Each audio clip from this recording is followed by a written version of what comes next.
Welcome to Swoon-Worthy, a podcast dedicated to period dramas and historical dramas.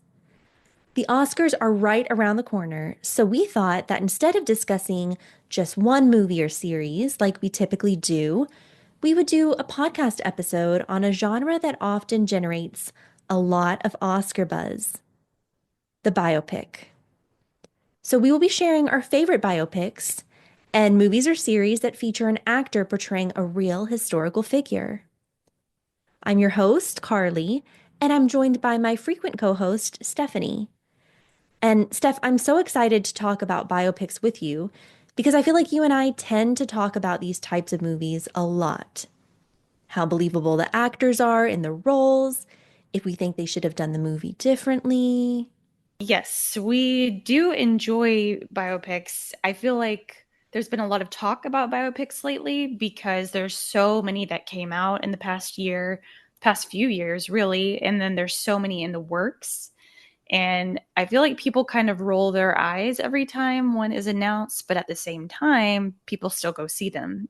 So, kind of like Yeah. Marvel movies in a way, like people are kind of jaded, but still go see them. But yeah, I don't know. I enjoy them because I love learning about people. It's kind of like reading Yeah. biographies, right? It's a good way to learn about people either that you do know about or that you know nothing about. So I tend to like them.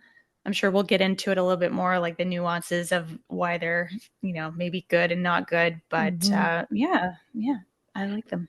No, that's exactly right. I think that you and I, we do like history in general, and I'm sure a lot of people listening to this podcast do, because of the topic, period Yeah. dramas.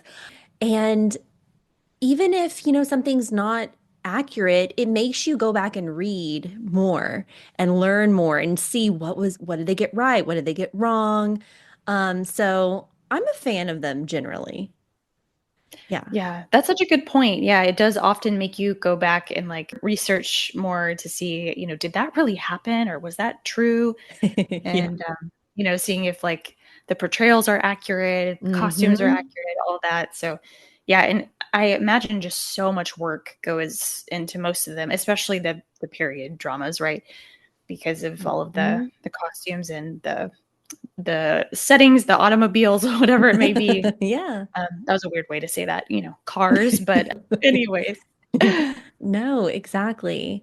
And I was thinking of kind of structuring our podcast, and I'll let our audience know, our listeners know, of different types of biopics. So we have our musicals, our musicians, we have our classic Hollywood actors.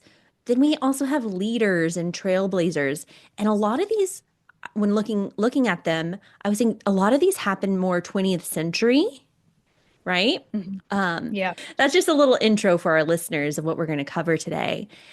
And because the Oscars are coming up, right, March 2nd, and we have a couple of nominations and even, for the Golden Globes and all that of musicians, I was thinking we would tackle that first. So your singers, um, I mean, right off the bat, I'm thinking Timothée Chalamet as Bob Dylan.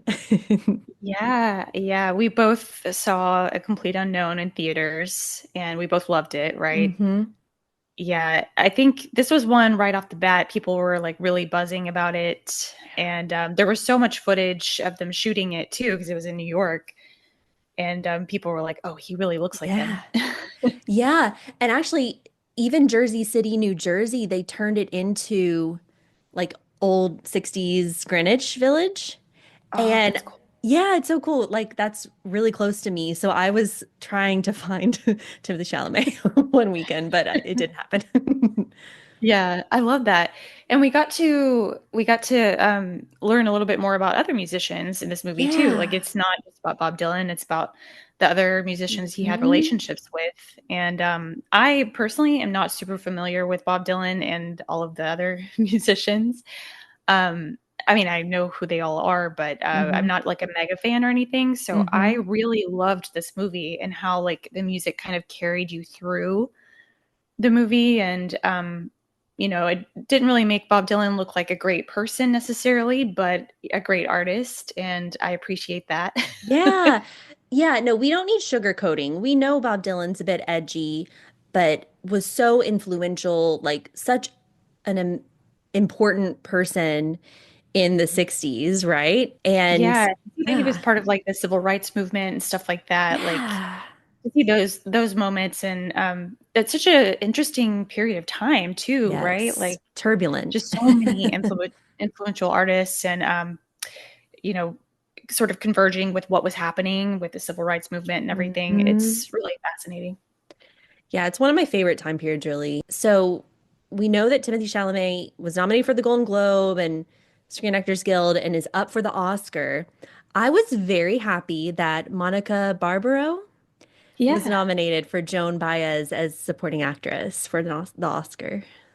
Yeah, that was kind of a surprise because she really hasn't been up for any other awards.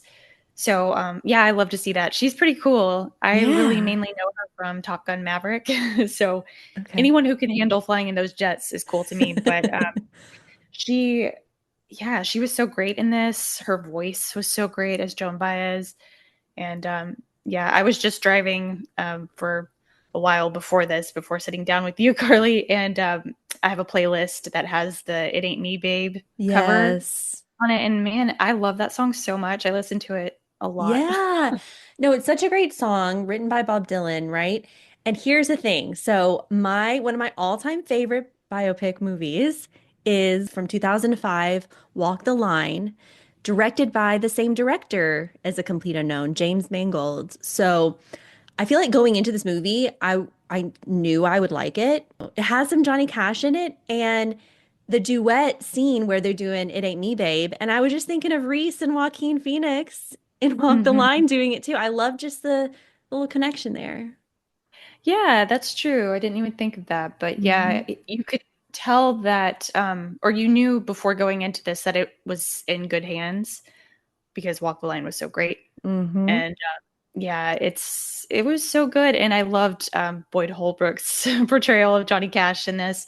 I've seen a lot of people in comments saying like they should have brought Joaquin back. Joaquin is, a good whatever 20 years older or something, so that wouldn't have worked first of all. But Boyd Holbrook was so good. I wanted more of Yeah. him. Yeah, no, I did too. At first, I when I saw like the Johnny Cash on the TV, like Timothy Chalamet as Bob Dylan was just watching the TV with him, I was like, wait, why didn't they use a clip from Walk the Line? And then I was like, oh no, okay, yeah, because we're gonna have like more scenes, and that was great.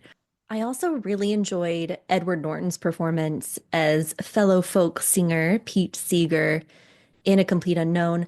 I felt that this was such a standout performance by him. I was so happy when he got the Oscar nomination for Best Supporting Actor. He's widely regarded as one of our great actors. So Mhm.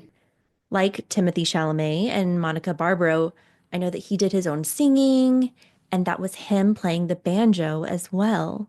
Back to Walk the Line. So Joaquin Phoenix, 2005, he and Reese Witherspoon as June Carter Cash, they were both nominated on the award scene, and Reese Witherspoon took home the Oscar for Best Actress in a Leading Role, I believe. I always get confused in my head if it was supporting actress or leading actress, but it was lead. it was lead, yeah. But I just think she was so perfect, and I don't know. That's one of my favorite roles of hers too. Yeah, I think that was, well, I mean, she's definitely been regarded as a great actress for a long time, but I feel like Hmm. that was her first like big awards moment. Hmm. Hmm. And yeah, I think that changed a lot of things for her. She's now like such a powerhouse producer and like, Yeah. uses her status in Hollywood to lift up female writers and female stories. Hmm. So I think it's really cool, and I feel like that movie helped her get there. Yeah. No, she's kind of a role model, I think, in the Hollywood scene for that. Mm. Um, okay, so we've been talking a lot about, your Johnny Cash, your Bob Dylan, that kind of setting. Do you have any other favorites, musician biopics, Stephanie? Mhm. When I hear or when I think of musician biopics, I immediately think of Rocket Man. That is absolutely one of my favorites. I think it was majorly underrated. Yeah. It didn't get a ton of awards recognition. I admittedly have not even seen Rocket Man. Isn't that terrible? Oh, that's okay. There's so many biopics that I haven't seen because, as we've discussed, there are so many of them. There But are.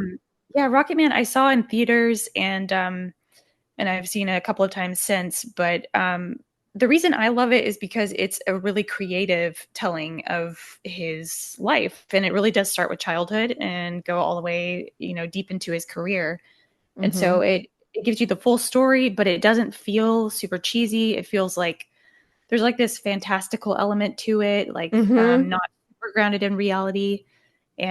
And the music is so great. Taron Egerton did an incredible job of playing Yeah. him and singing all of the songs. Wow. And little Kit O'Connor played him as a kid. Aw. Um, and yeah, it's just a really, really well done movie. And I love Elton John. Nice. Yeah, I am putting it on my watch list as soon as possible because I mean, Taron Egerton did get the Golden Globe for Best Actor in a Musical or Comedy. With Golden Globes, you get a little more winners there because they split up the Yeah. comedy musical from the drama. And so I remember, thinking I need to really go see Rocket Man. And then Elton John won the Oscar for the original song that year. Yes. I'm Gonna Love Yeah. Me Again. So that's pretty cool. Yeah. That was such a good song. Yeah, I'm glad it did get some recognition, Hmm. but yeah, Taron, I mean, that was an incredible performance from him. It was kind of overshadowed. And I think, just the year before, we had Rami Malek as Freddie Mercury in Bohemian Rhapsody, 2018 movie. And Rami just took home all the awards that year, Oscar, BAFTA, Golden Globe, and Screen Actors Guild. So beyond, and more. So perhaps maybe the timing was an issue. Like everyone was still on the Bohemian Rhapsody and like maybe comparing it or something. Yes, I definitely think that's the case. I'm glad you brought that up. I feel like, um, yeah, I feel like Bohemian Rhapsody was like really, it did really well at the Hmm. awards and people really loved it. But in my opinion, it was definitely not as good as Rocket That's Man because so it funny. it kind of falls into that cheesy biopic You think so? category, Okay. I think personally. It's Hey, still good. And I mean, we love Freddie Mercury so much, so I yeah. get that's probably why it was so celebrated. But yeah, It's not as good of a movie in my opinion. well, now I'm excited to see it because I really liked Bohemian Rhapsody. Rami Malek was phenomenal in the role. And I mean, you and I have loved Rami for a long time, I would say, since the night at the museum at least. And I know we were so happy he got to do this part. Yeah, yeah, it was kind of cool. I remember when they announced that he was playing him, I feel like people were like, "What? What in the world?" And that happens with like almost every biopic. I feel like when the actors announce, people are like, Hmm. "No, this person cannot play this icon or whatever." But man, he really proved people wrong. Rami He did. did so well. A few other musical biopic mentions that are recent, I would say. We have Maestro from 2023, Bradley Cooper as Leonard Bernstein and Carey Mulligan. That was an interesting one. I mean, I watched it. It was very sad, but I do think I know Bradley Cooper put a lot into it. Like that one scene where he's conducting was really cool. Yeah, it was. I have mixed feelings about this one because I mean, obviously it was a beautiful movie and it was interesting to learn about him, but all Hmm. the interviews with Bradley Cooper and like he let you know that he put everything into it. Like he was, which you should be proud of your work, but it Sure, was a sure. little, I think, a little nauseating for a lot of people watching. A little too much of a campaign, maybe. Yeah. Yeah, yeah, for sure. But Carrie Mulligan, she Wow. carried in that movie. One day, Carey Mulligan is going to win that Oscar. I just know it. Yeah. Um, and okay, how could I skip over Elvis? I mean, the, I I have to say, two of my favorite directors doing movies about Elvis back to back. I was just like, what is going on? But we have Austin Butler's Elvis Presley and Elvis by directed by Baz Luhrmann, 2022. Took home the Golden Globe and the BAFTA actually, but not the Oscar. What do you think about Austin Butler's performance? Yeah, this is a hot topic on this podcast between you and Kayla. Kayla is Yes. not so much on board, but yeah, I this is one of my favorites too. I Hmm. loved Elvis. It was so wild. Again, not your average storytelling, just sort of like whips you through his life and his influences and everything. And yeah, Austin Butler, incredible performance. He really killed it. And, it took him a while to get rid of the Elvis voice, which is kind of a laughing, running joke on social media because I think it's true. He had to get a vocal coach to kind of get out of it. He's a very Mhm. method, right? Austin Butler?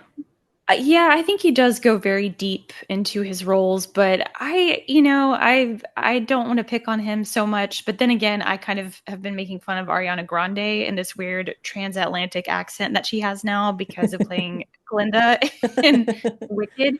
So I can't have double standards here, but yeah, I don't know. I think there's something to be said. We could go into this forever probably, but the effect that it has on actors to play these real people, Yeah. especially musicians, because Timmy, even he's so much weirder than he used to be. I feel Yeah. like since playing Bob Dylan, and it's clear that he had a huge impact on him. So I think it's just probably hard to get out of that once you've been diving that deep. No, I think so too. And you gotta kind of appreciate the passion behind it. That's funny. I'm picturing Timothée Chalamet now and his what is it called? Cosplay method dressing as Bob Dylan lately. Like, yeah. Um, and then Jacob Elordi famously played Elvis in Priscilla the next year, directed by Sofia Coppola. We did a whole podcast episode on that. Because we're big Sofia Coppola fans, my sister and myself.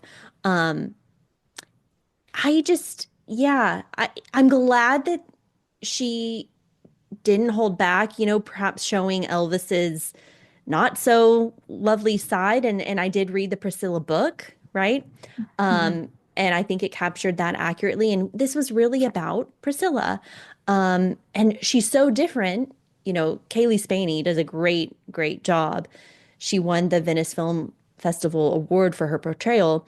So different from the actress who played Priscilla, Olivia DeJonge, I think, in Elvis 2022. So it's always so interesting to see when when your musicians and your actors that we feel like we know are portrayed in these biopics so differently. We get to see different sides of them. And I appreciate, not sugarcoating, really. Yeah, I think that's so well said. Yeah, a lot of these people were not fun to be around or not great people, and they're worshipped, but we have to realize, like, yeah, they weren't, always the best people. So yeah, Priscilla is a great biopic. I Yeah. think that's a really beautiful one to highlight. And yeah, like you said, it shows like the darker side of this person, this icon that people love. Hmm. And Jacob did a pretty good job, but it's all about Kaylee Spaney and Right. Priscilla. A couple more for the musicians. Okay, I've never seen Amadeus, and I know it's supposed to be amazing. Have you seen it, Steph? I have seen it. Yeah, it's wild. It's a really wild movie. Definitely recommend watching one day. Yeah, Um, a it's lot on of my people say list. it's like one of the greatest biopics ever. So I know it's on my list. It's just been hard to find. But one that is more recent, that's kind of like a composer story. So it's called Chevalier from 2022. And I went and saw it in theaters. I always try to support the period dramas, even the little ones in theaters, because I just want more of them. Kelvin Harrison Jr. played Joseph Boulogne, Chevalier de Saint-Georges. And this is a contemporary of Marie Antoinette. Lucy Boynton actually portrays Marie Antoinette in this one. We forgot to mention that she had a great supporting role in Bohemian Rhapsody. Just love her. So historically, the real Queen Marie Antoinette was a patron to Joseph Boulogne, who was a musician and composer, and she gave him the title of Chevalier. This is a man of color who was actually in the court of Marie Antoinette, revered for his time. And I just think getting to see some of these stories that are lesser known. It's just really cool. Yeah, definitely. I didn't see that one, but I'm glad to hear that it was good. Yeah, I liked it. I liked it. Samara Weaving's in it. You get a lot of the Marie Antoinette hair, beautiful costuming, and Mhm. you get to know about this interesting person in history and what we can know about him. Because sometimes with some of these historical figures, especially people of color, there's less on record about their lives, so it's kind of crazy. Yeah, definitely. I'm so glad that those stories are being told. Yeah, yeah. Okay, two more musicians, both not yet released, but upcoming. There is a Bruce Springsteen biopic in the works starring Jeremy Allen White. But yeah, I that's one of those where people were kind of like, "What?" and then also like so for it. But he's involved. Bruce Springsteen is involved, I believe, just like Bob Dylan was involved in A Complete Unknown. So I feel like it's going to be good, but I'm not a huge Bruce fan, to be honest. I know he's great. I know people love him. I just don't know him that You well. and I am this on the same page, and I live in New Jersey now, and I know people who have gone to see his concert like 30 times. Yeah, you can't say this out loud. This is like your safe space to admit this. Yeah, but then there's some Beatle biopic movies in the works. Apparently, they're separate movies, but they like converge at some point, like the Marvel movies, like Avengers. It's going to be interesting, but I have to say, I don't think it's going to get any better than the Beatles scene in Walk Hard, the Dewey Cox story from 2007. Have you seen Yeah. this? Oh my gosh, I've watched it so many times. I mean, Paul Rudd is so great, and then Jack Black as Paul McCartney. It's just, I don't know. Yeah, Paul Rudd as John Lennon, he's like, imagine, and he just does it so funny. Jack Black, Paul McCartney, Justin Long as George Harrison, and Jason Schwartzman. Gotta love him. Ringo Starr. He's like, I wrote a song about an octopus. Oh my It's gosh. so good. All right. As much as I love musician biopics, I love movies about classic Hollywood actors as well. It's always interesting to see which actors get chosen to portray our favorite actors from the golden age of Hollywood. Dorothy Dandridge, I just recently watched Halle Berry as Dorothy Dandridge in Introducing Dorothy Dandridge. It's like a TV movie from 1999. Halle Berry won the Golden Globe and Emmy, and I really enjoyed that biopic. Didn't she win an Oscar as well? Or no? I think because Wait, it was a what did she TV win an movie. Oscar for? She won it. Was it for, was that like Monsters Ball? Monsters Ball? Because I remember her thinking Dorothy Dandridge in her Yes, you're speech. right. So that's why I was thinking that. I don't know why.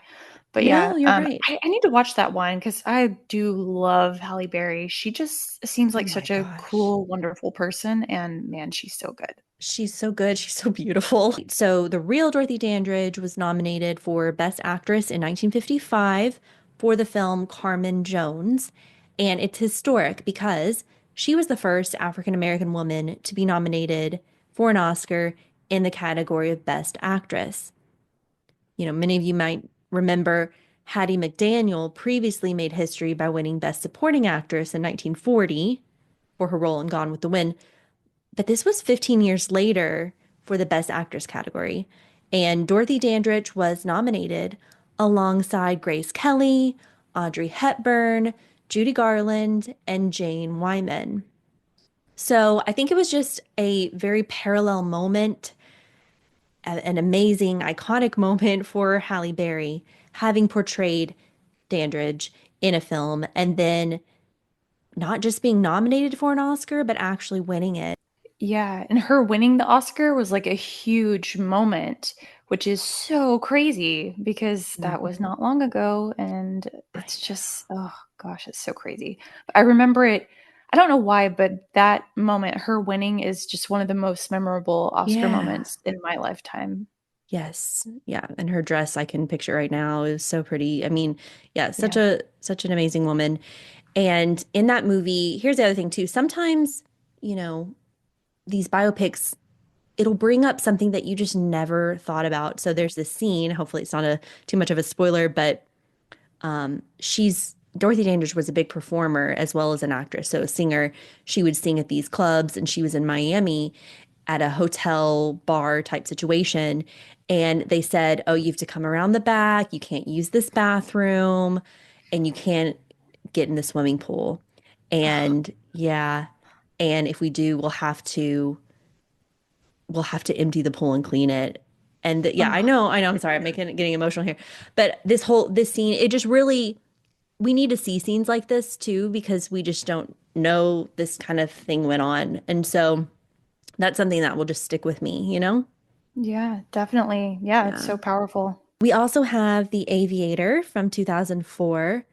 This is, for some reason, one of my favorite movies. I've seen it many times. Of course, Leonardo DiCaprio played Howard Hughes, who was an eccentric billionaire and trailblazing aviator, but also made movies. And his relationship with actress Katharine Hepburn is part of the movie. So, Cate Blanchett as Katharine Hepburn. I mean, wow, this is just one of my favorite roles of hers. Some of our listeners may remember me saying back in our Queen Elizabeth episode that she is my favorite actress alive today. And oh my gosh, wait, she also played Bob Dylan in I'm Not There 2007, which was kind of a fun role for her. She was the best Bob Dylan of the Bob Dylans in that movie, if you know what I'm talking about. Okay, but I digress. So for The Aviator, she took home the Best Supporting Actress Oscar, playing an actress who took home 4 Oscars herself. Yeah. Oh my gosh. She's incredible and so versatile. But yeah, her as Katharine Hepburn, incredible. She just embodied her so well, like her confidence and her sort of masculinity and everything. It Mm-hmm. was really cool. Love it. That's one of my favorites. And then within that movie, you have some other Hollywood actresses. So you have Kate Beckinsale as Ava Gardner, Gwen Stefani as Jean Harlow, which is kind of an interesting little cameo there. But yeah, I don't know. Do you have any favorite movies that are kind of showcasing Hollywood actors or actresses from back then? Have you seen Mommy Dearest? I saw it when I was younger, but I can't remember it. Like my mom, for whatever reason, showed me this movie when I was younger. I haven't seen it in recent years. Let me Yeah. clarify. Yeah, but Yeah, let's I talk about watched it. it not that long ago and I was just like, "Oh my gosh, this is kind of hard to watch." But Yeah. it's so loved in like drag queen culture. It's referenced a Ah, lot on RuPaul's Drag Race. So that's so I was funny. like, I have to finally watch this. But I think that's definitely one of the like wildest portrayals of Mm-hmm. an old Hollywood actress played by a Hollywood actress who I think was pretty difficult to work with herself, right? So we're talking about Joan Crawford, right? That's who is, That's who it's but it's about. Faye Dunaway being Joan Crawford. That's right. There's a lot of drama I happening. see. So it's a lot to handle. But It's a lot to handle. Yeah. And I did watch Feud season 1, and it's like Betty versus Joan or Joan versus Betty. I can't even remember, from Mhm. 2017. Jessica Lange is Joan Crawford, does a great job. But Susan Sarandon as Betty Davis, she takes the cake for me. Like, wow. Yeah, I mean, they're just both so incredible. I can't think of Susan Sarandon now without thinking of the costume that we saw that she wore in Enchanted and Oh how yeah. thin she is. She's like so tall and thin. Oh my gosh, yes. We did But see, yeah, the Disney costumes, and we were like, Susan Sarandon is the tiniest little person, like waist-wise. yeah, she is such a powerhouse actress and she's like very big into social justice, right? But she kind of scares me. Like she's one of those who if I saw her in real life, I'd be like, I'm staying as far away as possible. I am not looking at you, you know. And see, that's just saying something because, yeah, I feel like intimidating maybe in real life, but then she's the best Marmee in Little Women ever. Love her. Yes, yes. I was just going to bring up Judy, which is kind Yep. of a recent one. Yeah. Man, that movie is depressing. Oh gosh. As is Judy Garland's life in real life. I Yeah, mean, gosh. yeah, her life was just really tough, but this was kind of a I think it was a cool way to kind of share her story. This was her like towards the end of her life, right? Mm-hmm. And so it was a tough watch, but Renee Zellweger was amazing, right? Oh yeah. if I'm not mistaken, she might have been in semi-retirement or just not doing too much before Judy. That was such a comeback. Am I right? Yeah, I feel like that's the case. She really hadn't done much prior to that for a while, but Yeah. yeah, and then she comes in with, this taking on a crazy role, right? And then Yeah. yeah, she knocked it out of the park. And won the Oscar that year. So 1968, an actress playing an actress, Barbra Streisand as Fanny Bryce in Funny Girl. So Fanny Bryce was part of like the Ziegfeld Girls, like, turn of the century type thing.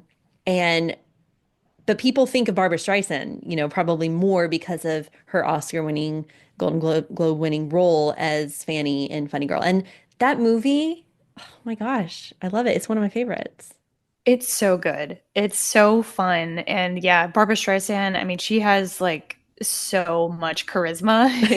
It's insane. She's so talented. hmm And yeah, I honestly didn't know Fanny Bryce was real until recently. And then same with like I think Natalie Wood as Gypsy Rose Lee and Gypsy. Another thing, so Gypsy was a real person, stripper, performer, and I think some people probably have a hard time picturing the real one. It's they picture Natalie Wood in the role. Stephanie, you had said, the good things and the bad things about doing biopics. We think the positives are like you start learning more about people and history and all that. Would you say that some stories, some portrayals need to be kind of put to rest? Like, let's just not do it anymore. I'm thinking Marilyn Monroe here. Yeah, oh, that's a really good one. Yeah. Yeah, I didn't see the most recent portrayal of her, that most recent movie, Blonde, was that what it was Blonde called? from I know 2022. Ana de Armas got nominated for an Oscar for it, like, continue Yeah. with the Oscar bait. But yeah, I mean, from everything I saw about that movie, it was like horrific and shouldn't have been made. I don't know if everyone feels that way, but Yeah. yeah, I do think we need to kind of let some portrayals rest at this point. Like I've kind of had enough of like Elvis and Yeah, I think Marilyn Monroe, and yeah, I think we only need so much of these things. no, it's so true. But then you do have, Michelle Williams in My Week with Marilyn, which is interesting. So there's also like the biopic where they're kind of covering the whole person's life.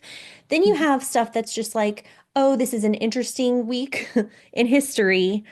So My Week with Marilyn, it's kind of that when she goes over to film a movie, but it's with Laurence Olivier, and it's sort of like this interesting dynamic. So I don't know. What do you think about movies that kind of take like more like a snippet of someone's life versus like a Yeah. Yeah, full I think like the story? whole snapshot of someone's life is a really cool way to do it. It's a cool storytelling moment. So I do like that. hmm I don't remember particularly loving that movie. Yeah. Michelle Williams did a great job, but It's a bit forgettable. It is. yeah, it is. It is. And again, kind of depressing. I think Depressing. honestly, a Yeah. lot of these like actor and actress stories are not happy ones. I guess kind of like the musicians as well. Yeah. But yeah, I think it's a cool idea. It's different. And I think with the biopic thing, right? I think a lot of people or a lot of filmmakers or writers are trying to like approach it from a different or unique angle. And sometimes it hmm works, sometimes it doesn't. That's a good way of putting it. Yeah, and I'll post, there's so many different portrayals. So I like to post these on my period drama style Instagram. So perhaps we won't cover all of them, but just a few quick ones. I did like Amanda Seyfried as Marion Davies in Mank. I thought that was a cute one, cute supporting actress kind of role for her. Um, Random, but there's a movie called The Chaperone, and it's directed and created by Julian Fellows from Downton Abbey. And it's Haley Lou Richardson as Louise Brooks, and I thought that was a cute movie. You can't write Yeah. off some of these little ones. And the actress who plays like Pocahontas in the New World, Koryanka Kilcher, she plays Teata. And I loved this movie because it's a Native American stage actress and storyteller, and that's just like a little story you never would have known about if it hadn't been made into a movie. So, just a couple Yeah, recommendations. 'cause I've seen The New World on some lists lately of like some of the greatest movies, and Is it a biopic? Am I? I actually, so this is one of my, this is in probably my top 30 films, top 20, 30. I love The New World. They never explicitly use the name Pocahontas, but you just know because it's John Rolfe Mhm. um and John Smith that it's Pocahontas, and just she just exudes everything that is beauty and natural and pure and sweet, and I love this actress, Clary Yeah, that's Jones. cool. I'll have to check out. Yeah, that one it may sugarcoat some things probably, but cinematography wise, it's to die for as well. Because you and I are big dancer, fans, so Michelle Williams, I swear, if it's always Michelle Williams and Nicole Kidman being cast as these people. Michelle Williams as Gwen Verdon in Fosse Verdon 2019. I Mhm. mean, Bob Fosse's name. Okay, but do you know his wife's name, Gwen Verdon, who actually was just so amazing and brought so much to his career, really. Yeah, yeah, this was a big deal when it came out. People really loved this show. I Hmm. think I only got to watch like one episode of it, but I can see how it was really good, and Yeah. the portrayals were fun to watch. Yeah, and it's kind of like we're finally getting to hear some of the women's stories like that are maybe more behind the scenes of the man. So, lastly, for old Hollywood actresses, Audrey Hepburn. Now, she is my all-time favorite actress from history, and Rooney Mara has been tied to an Apple Studios Audrey biopic for a very long time now. It's still listed as in pre-production status on IMDb. Steph, have you heard much about this project? It's kind of been quiet lately. No, there's been rumors lately. I think maybe fans started it or something that Ariana Grande could play Audrey Hepburn, which even Ariana Grande was like, "That's a joke. That's never going to happen." So thank you for being self-aware, Ariana. But yeah, I don't know. That's going to be a tough one. I do think Rooney Mara has, like, when I think of her performance in Carol, sort of like the 50s, I can maybe see this, but it's just gonna be hard. We got to talk more about leaders and trailblazers and icons and women, you know, women in history who are finally getting their stories told. Hmm. And I know, Steph, you're excited about this part of the podcast. So maybe I'll see if you wanted to kick it off with someone. Yeah, gosh, there's just so many here to talk about. I think one of my absolute favorites is Hidden Figures. I love that movie Yes.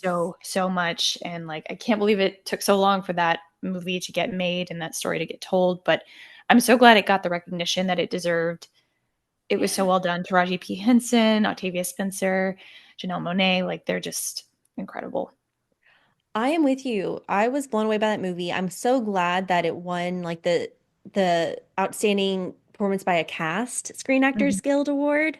Mhm. That was a moment. Like I remember them being so happy to win it. And yeah. Yes, yeah. Oh, that movie. Oh, I love it so much. I love science and I love women in Hmm. science and just seeing what they went through and what they accomplished. It was incredible. And Yeah. Love it. the next one that I thought of, Lee. Lee came out last year. It's about a photographer named Lee Miller, portrayed by Kate Winslet. And Kate Winslet worked for like 8 years to get this movie made. Like she Wow. desperately wanted to get it made, and she put it all together, like hired the director and the writers and everything. And it got a lot of mixed reviews, but Okay. a lot of people were saying it was just like an Oscar vehicle for Kate Winslet, which I think is kind of rude considering what she went through to get it made. Yeah. She like Yeah. truly cared about telling this woman's story, Yeah. and it is a fascinating story, one that I'm kind of shocked I wasn't more familiar with because I love World War II history. Hmm. Highly recommend everyone watch that one. You know, I think people say that the writing wasn't great and all of that, Hmm. but it's still a really incredible story, so definitely Yeah. recommend it. No, I'm definitely going to watch it. And maybe I'm a little too, I don't know, positive about things, but I don't know. I like biopics so much that even if people say the movie isn't great, like it's just such a learning experience. I don't know. I can I get behind them. agree. Yeah. Like, I think people think that they're dry sometimes or cheesy, but it's like you're trying to tell someone's life story in, an hour and a half to 2 hours. Like, it's going to be, it's Right. going to be a little bit different, but yeah, it's a learning experience. It's not necessarily just for you to have fun. Right. Yeah, no. And so like sometimes I hear things like I remember people saying like on the basis of sex, 2018, Felicity Jones's Ruth Bader Ginsburg was not good.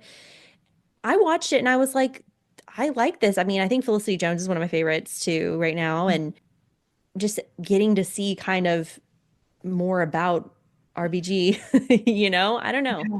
I thought it Another was, fascinating figure. yeah, I liked it. And I'm glad I watched it, even if people said it's not great. On the whole thing with like women lawyers, there's a Netflix series, The Law According to Lydia Poet.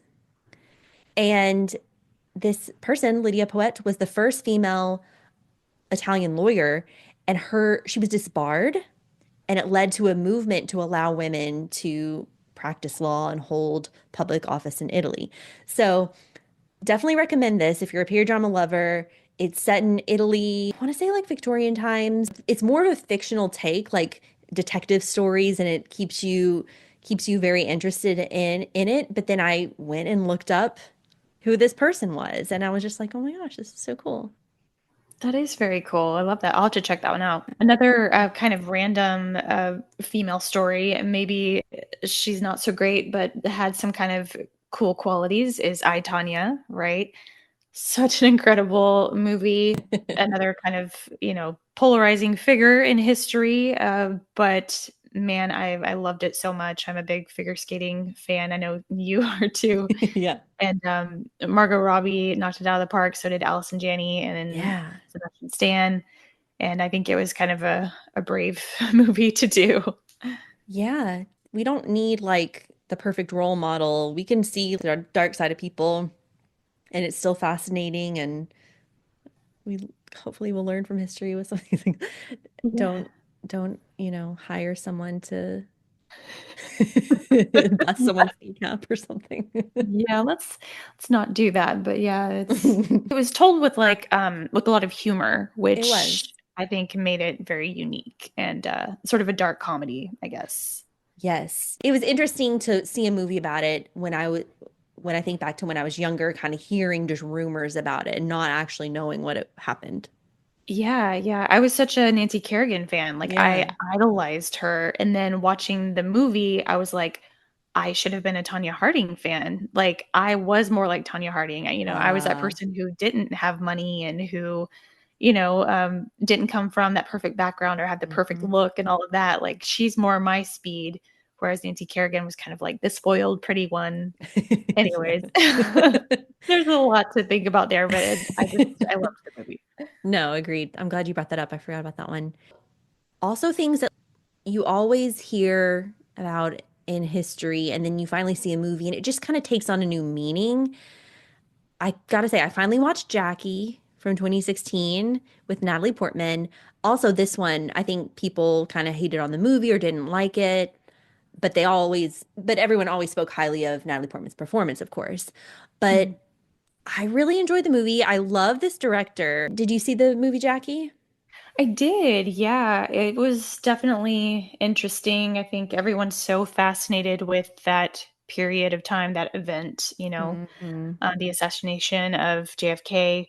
But to see it from her side of the story and like the cinematography, everything, they captured a lot Hmm. of like iconic images, I feel like, in that movie too. Hmm. Hmm. I feel like it was just really interesting. And we love Natalie Portman. Oh yeah. She's just one of the best of our lives, right? Love her. So she was great in it for sure. Yeah, and I like this director, yeah, Pablo Larraín, because he now kind of has like a trilogy of women portrayals. So that was the first one. Natalie Portman as Jacqueline Kennedy and Jackie. And then we had Spencer. Kristen Stewart portrays Princess Diana in Spencer 2021. I surprisingly loved this movie. I thought it was very compelling, a very unique take on such a well-known, beautiful woman who's been, touched so many lives. I mean, people have played her so much. So Naomi Watts, Emma Corrin, and Elizabeth Debicki in The Crown. So talk about someone who's probably been portrayed too much on screen, right, Stephanie? But I have to say, this movie, I think, was very well done. It has Black Swan vibes for me, like this like dark, eerie vibe. Yeah, a lot of people were saying it feels like a horror film. And Mm-hmm. it does because she's just like fighting this demon, surrounded by all of these villains, like this Yeah. scary family. Very.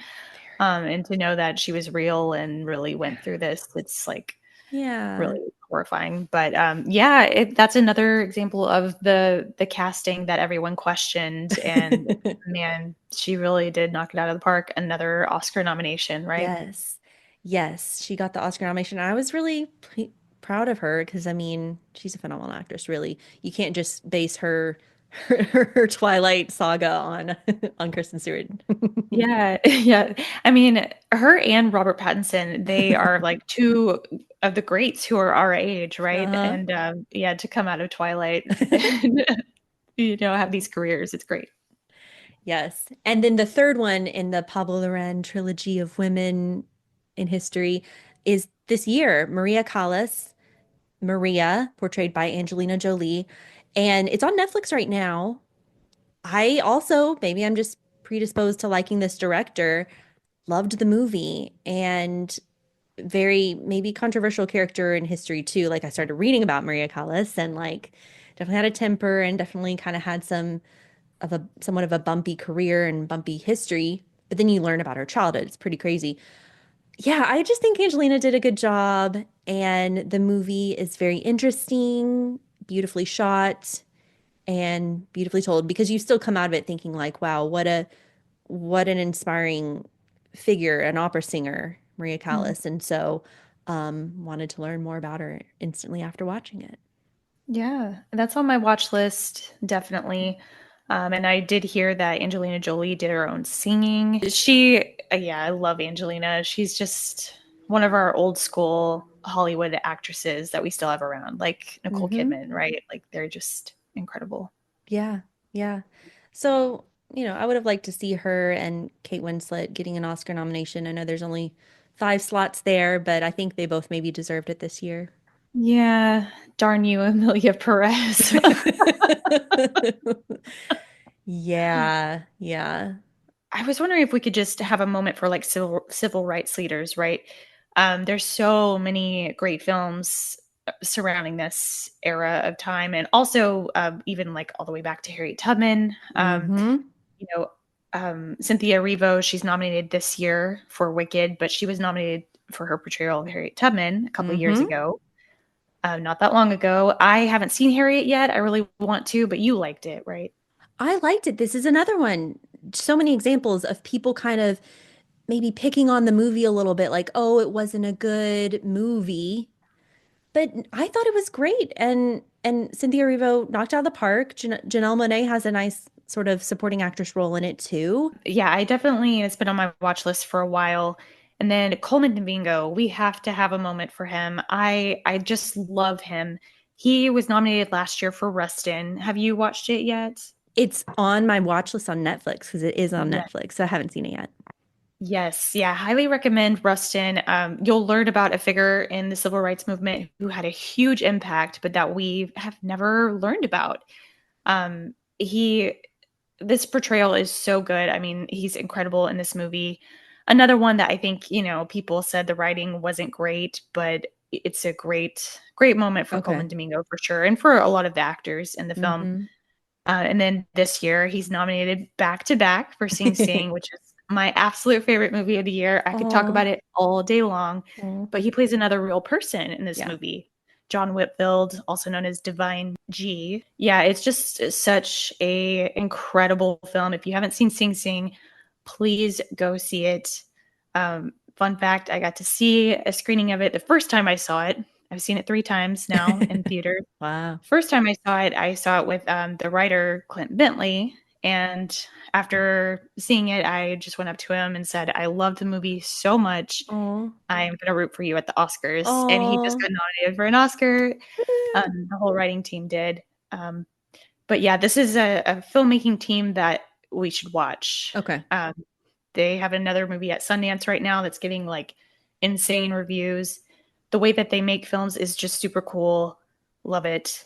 Anyways, Coleman Domingo, watch Rustin, watch Sing Sing. Love it. And Um, also, I think Coleman Domingo, just wait, there's going to be an Oscar winner there. It's just a matter of time. yeah, exactly. I mean, he's one of the best working right now, and he's been in so many movies. Hmm. He's incredible. And then last one I want to mention real quick, I tried making it through Malcolm X last night Okay, in okay. preparation of this. Um, and Oh it's a yeah. 3.5 hour long movie, but it's incredible. Okay. Like just the way it's told is so creative. It's one that really did not set out to be boring and just purely educational. Like it is entertaining and Hmm. also educational. And That's Denzel, right? Denzel, yeah. I mean, how did he not win the Oscar for this? Like, oh my gosh, he is such a powerhouse and Wow. such a like beautiful man. I know that's like calling the sky blue, but he just yeah, Malcolm X, incredible. I have like 30 minutes left of it because I just like was falling asleep last night. But definitely recommend watching that one if you haven't. It's widely considered one of the best biopics. So Yeah, no, I need to watch that.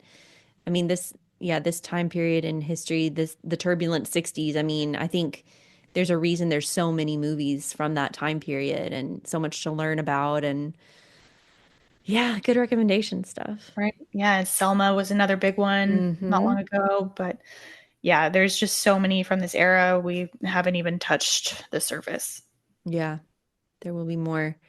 Um, and I mean, we just keep talking about Oscars, but it's because I mean, what do you think? Do you think it's the surest way to win an Oscar is to portray a historical figure and be in a biopic stuff? It seems that way. I mean, everyone talks about these movies being Oscar bait, and I mean, it's true. It really is. It's true, but I mean, I don't I think it's done for the right reason, like kind of what you said with Kate Winslet, like she wanted to tell this story. So, Yeah, Kate Winslet's not out here trying to get Oscars. Like I think we all think she's an incredible actor. Like, um, yeah, I think a lot of times it is a labor of love. Even A Complete Unknown that took 5 years to make. Like Yeah. Timmy was out here Yeah. learning Bob Dylan songs, trying to sing like him and play guitar Yeah. like him for 5 years. So, um, yeah, it really is. I think I think the reason why it is such a like Oscar thing or why they're recognized by Hmm. awards is because there's like an imitation factor to it. Aspect. Yes, yes. They have to embody someone from a different time period. A lot of times they do have to learn how to sing or dance or whatever it may be. And there's a lot that goes into it, a lot of preparation. Yeah. And I think that's what's recognized really. I think you captured it right there. Yeah. And I mean, last year, Cillian Murphy in Oppenheimer Yeah. 2023. Wow. How could we not talk about him? He's one of our favorite actors, right? Like Hmm. I've loved him for so long, Yeah. and to see him finally win the Oscar was really cool. But Oppenheimer, I mean, really a masterpiece of a film, but also not one I want to watch over and over. Right, right. Masterpiece, 100%. Yeah. Like you have to watch it, you have to experience it, but it's not going to be one that you put on all the time. I can even take some hard hit. Some of my favorite movies that I do watch all the time are crazy to watch, like, have crazy moment. Like I think about Titanic. I watch it so many Yeah. times. And my favorite movie growing up, the movie I've probably seen more than anything is Selena. I mean, that was my favorite movie growing up. Jennifer Lopez. She got a Golden Globe nomination. I think this was one of her first roles that really put her in the spotlight, as Mhm. Selena Quintanilla Perez, who was taken from us far too young. I mean, it's the whole. end of that movie, you can't not cry. But this is a movie that I just, I don't know. It was my favorite movie as a child, and I would just put this on and watch it and cry. Named my dog Selena. I mean, this movie, I don't know, maybe this was setting me up for just loving music biopics for the rest of my life. I don't know. Is this Yeah. crazy? No, it's not. I mean, we're from Texas, so Selena is she was a huge part of our childhoods, I Mhm. guess, and we remember the day she died and Mhm. all of that. But yeah, it is a great portrayal of her, and she has an interesting story for sure, a Yeah. tragic story. So So tragic. Yeah, I actually went to Corpus Christi. I went to the museum that her family runs and visited her grave. And it's just like, she's just always been part of my life. It's really strange. And this movie was kind of the reason too. And Edward James Olmos is also great. Um, so we've been kind of all over the biopics. We've talked about musicians, leaders, actors. Um, Is there anyone else that you're like, how can we not talk about this? one recent one that I did love was Weird, the Weird Al Yankovic story Oh story. my gosh, Daniel Radcliffe. yeah. It's just It so was fun. so good, just so fun. Most of these biopics are so serious, and but seems like truly a good guy, He and is, um, yeah. and we love Evan Rachel Wood. She played Madonna Yes. in it, Yes. and it was just fun. I love Daniel Radcliffe, and he's such an interesting actor. Oh my gosh, I'm so glad you brought this up. This is my husband's probably favorite movie of that year. That makes sense. I love that. Oh yeah, so good one stuff. And I think I got a couple awards, like something. I He can't was remember. nominated definitely, I think, at the Yeah. Golden Globes, and it may have been nominated for a Best Picture in Comedy or Mm-hmm. comedy slash musical. I can't remember, but I Mm-hmm. think it was. But yeah, love that one. Um, I love the movie Loving. That is by one of my absolute favorite writer directors, Jeff Nichols, and he's great at telling stories in general, stories about like real people or Mm-hmm. people who feel real. And I just thought that was a really beautiful movie and a story that I didn't know, but it's a, Yeah. a big story that affects a lot of people today. Yeah. No, that was a good one. And recently, The Iron Claw. Did you see The I Iron Claw yet? didn't see the Iron Claw.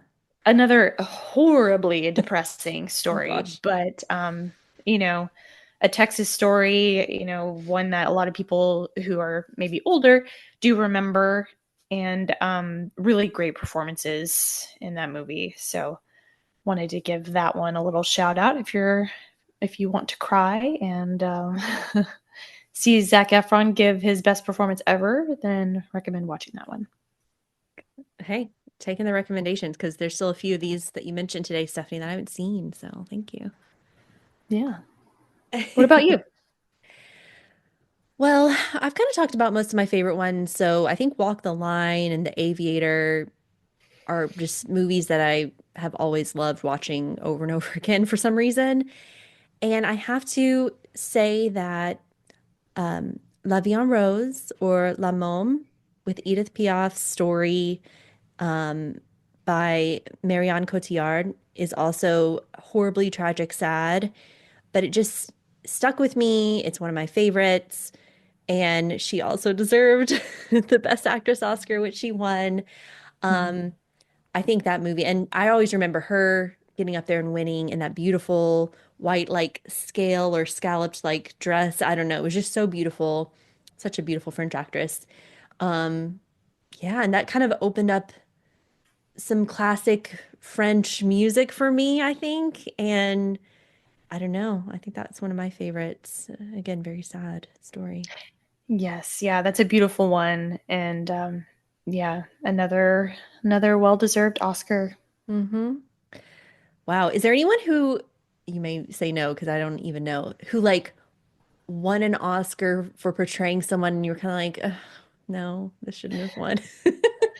Just in general or for biopics? Biopics or because there probably is some for just for in general. Probably, yeah. I mean, I wish Will Smith hadn't have won after slapping Chris Rock. You remember that? Like Oh my immediately gosh. after slapping Chris Rock, like straight up assaulting someone, he won for King Richard, which was a biopic. You're right. Oh my gosh. That was just like, wow, such a sad moment in Oscar Yeah. because Yeah. Stephanie, just for our listeners, you and we watch the Oscars every year. We are such diehard fans of the Oscars. There's always going to be controversy and always going to be drama, but that one was just a little like, wow, wow. Yeah, there was just a lot of like ego and toxic masculinity on display there. A joke that didn't need to happen. Like they were Yeah. both in the wrong and it was just gross. I'm sure the movie was great. I wanted to see it. I really did. And Will Smith is an incredible actor, Yeah. but it just like ruined the moment. Yeah. No, I'm with you. I'm with you. Yeah. We'll see how the Oscars play out here in just a couple weeks. We're recording this a little early, but by the time this podcast episode airs, it'll probably be the week before the Oscars, Stephanie. So we will see. We will Man, it's see. gearing up to be a tricky one for Yeah. sure. But yeah, it'll be interesting. I love Conan O'Brien so much, so I'm excited to see him host. Mm-hmm. But yeah, we'll see. Yeah. And a lot of biopics out there. A lot of biopics slash real stories, Mm-hmm. like we were talking about. As far this person didn't win, but I feel like this year it might have been the same year as Will Smith. I just I'm confused why this one happened. Okay, Nicole Kidman, don't get me wrong, but playing Lucille Ball, being the Ricardos, like was that just a year of not really a lot of good acting roles? Maybe Is that bad? there's some actors who have done so many biopics, like her, Leonardo Yeah. DiCaprio. Like, I mean, it's like Daniel back to back. Day-Lewis, I'm thinking of Lincoln. Maybe that Yeah. I don't know if that was his only one, but yeah. Yeah, Lincoln was incredible though, and he deserved that. But Mhm. yeah, Lucille, I didn't see that movie, the Ricardos movie, but yeah, was that like a bad year for movies? I don't really remember. Like I think it might have been like a right after COVID year or something. Yeah, maybe there was kind of a slim pickings. I don't know. Not that, and I do love Nicole. I mean, Moulin Rouge is one of my favorite movies, so I'm not nothing against Nicole Kidman. It's just like I think my sister one time in a podcast said like, "Isn't there anyone else they can get to play someone?" And one of my and one of my followers recently said, "I love it when they cast a newcomer in the role for a biopic because." You can kind of disappear into the character a bit more, follow the story a bit more. Do you agree, Stephanie? Yeah, I think that's such a great point for sure. I mean, like Kaylee Spaney as Priscilla. I mean, there's so many examples of this that I am not going to think of, but yes, I think that's a really great point. Yeah, because if you just always are seeing Nicole Kidman, like you can't you can't not see Nicole. You know what I mean? Yeah, for sure. And especially, as she gets more and more work done, like do what you want, girl. I hope, I want her to feel good about herself, but like it's harder and harder to see her as other people. Yeah, yeah. But then she did win as Virginia Woolf, but that was That was a quite a long time ago, that's a yeah. long time ago. Oh my goodness. Okay, well, Stephanie, I think this has been so much fun talking about the biopic. And we really covered mostly musicians because there are so many music biopics out there. We covered Hollywood actors. Oh my gosh, I knew this was going to happen. One more that was so under the radar, Jason Isaacs as Cary Grant in Archie, a 2023 miniseries. I totally like believed he was Cary Grant throughout the movie. He is such an underrated actor. Oh, Like, give him his flowers. He's been great for so yeah. many years. We love him. Nobody else could have pulled off that wig as Lucius Malfoy. Like, I love that. I'm glad you loved that series. I thought it was great. Go Jason Isaacs. One day you will get your award. Okay, so that's a wrap. We have covered so many biopics and portrayals of real life people throughout history. I also recently created a few lists on Letterboxd that include all of the titles we've covered and the ones that we didn't get to mention. So please search period drama style on Letterboxd and check out my lists. Of course, I'm also period drama style on Instagram, as well as for this podcast specifically, just visit at Swoon-Worthy Podcast. Find us on Instagram. Hope you all have enjoyed this conversation. Thank you again, Stephanie, for bringing your insights and so many great movie recommendations. We felt that it was very fitting before the Oscars to tackle one of our favorite genres. Can't wait to see if Timothée Chalamet wins for playing Bob Dylan. I think there's a good chance he'll take home the Best Actor award, so we shall see. Catch you next time.